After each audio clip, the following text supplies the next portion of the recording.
Gaaddeessa gabaalaga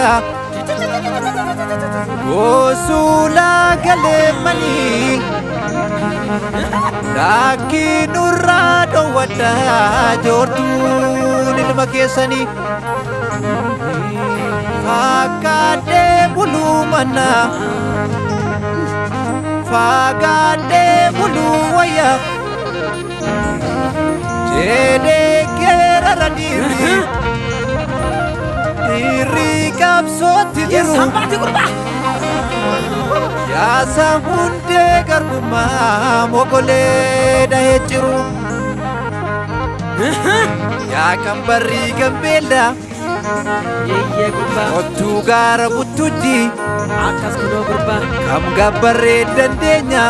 Maal abbaa ishii qabbaata Hunduu nyaara bubbutti Ayii darbi malee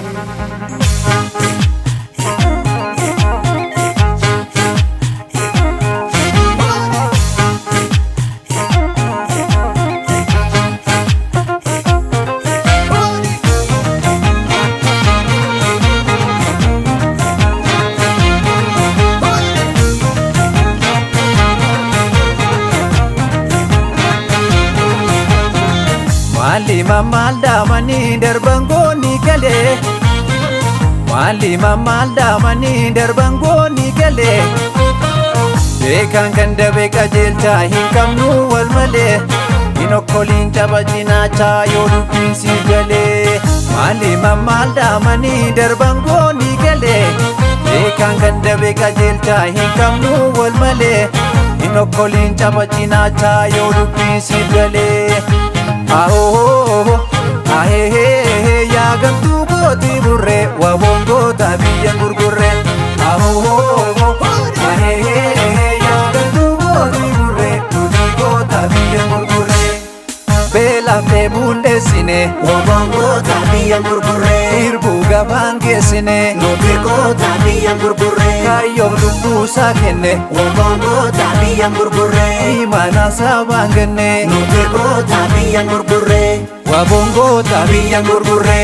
Utigo tabiya gurgurre Wabongo tabiya gurgurre Amma teeba nyaatanii Soni laali Amma gadi dadhabu Soni laali Kambo farraa hafanii Soni laali Afalootuun gaggabu Soni laali Bidiruun sheefu tuttu Soni laali Takkoo namaa simbuttu Soni laali Soni laali Bani laali Soni laali Bani laali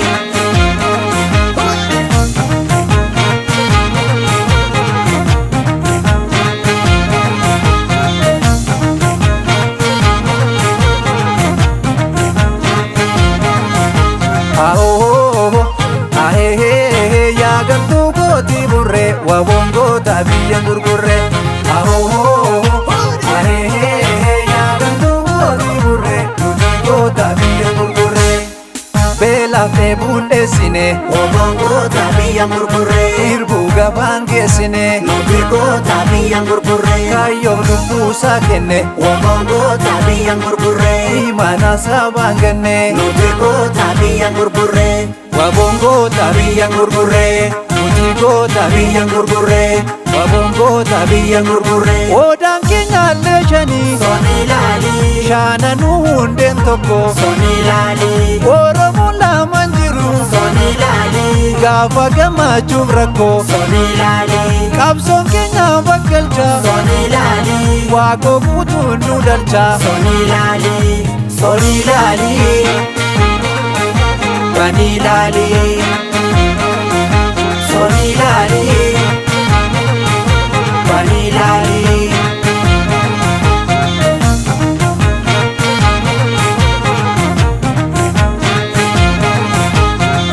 Osoo goonni dangarraa nuuf lolu Yoo jallifnee seenaan keenyaan tolu Daandii dhugaa irra buunee kaachaa Ol dhaabbannaa alaabaa fi faachaa Osoo goonni dangarraa nuuf lolu Yoo jallifnee seenaan keenyaan tolu Daandii dhugaa irra buunee kaachaa Ol dhaabbannaa alaabaa fi faachaa Galchana saba maaltu ittisa harka wal qaba hiriyoota mirgisa gaachana saba maaltu ittisa harka wal qaba hiriyoota mirgisa gaachana saba maaltu ittisa harka wal qaba hiriyoota mirgisa gaachana saba maaltu ittisa harka wal qaba hiriyoota mirgisa harka wal qaba hiriyoota mirgisa